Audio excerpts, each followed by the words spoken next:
I just want to take you back a couple of weeks. Remember when there was nothing going on in the Atlantic? Well, look what we have out there now. We have 5 circles out there now, but the only 2 that we're really interested in are these 2 here. Of course, Fiona and this disturbance because of where this disturbance is located. Now, let's take a look close up at what's going on here of just Fiona and the disturbance.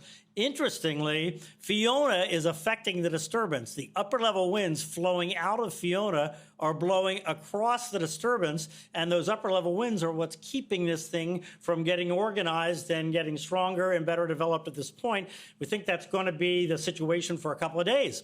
So this just cluster of clouds with a bit of rotation is not going to have an opportunity really to develop right away because of Fiona, interestingly. So there it is. Now, the things that it has going for it, first of all, it's far south. So we don't like systems that are far south like this because they're much less likely to turn north quickly. The upper level dips in the jet stream that come from the north can't reach that far south. So systems that are this far south generally take a more westerly track and go farther across the Caribbean before they start to turn north. And of course, we don't like that. We don't like that for anybody because they have time to strengthen. Then if they turn north quickly, generally they're not quite as strong. That's not always true, but often that is true. The second thing is, look how close to Venezuela it is here. Part of this circulation is over Venezuela, so that's going to slow down the process. So these islands down in the southern Caribbean, over to Aruba and Curacao and Trinidad and Tobago, are going to get more tropical weather than they usually do, but just very gusty winds and tropical downpours, I think, is what will happen.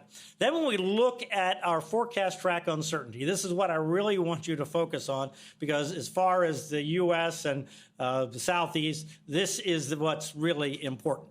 The idea is that we don't know where it's going to go when we get into next week. There's just so many possibilities. If it slows down a little bit, then it'll turn in a different way than if it goes a little faster or if it's a little stronger.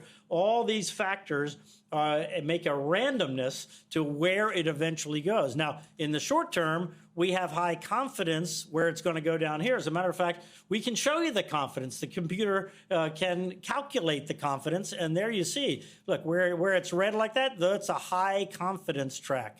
But when it gets up here, now we get into the early week time frame.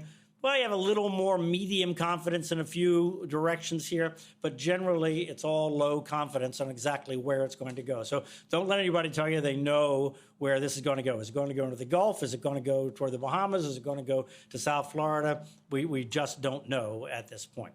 I'm Amy Freeze. Welcome to Fox Weather's YouTube page. We have more great videos on the way, so make sure to subscribe to stay updated on all things weather.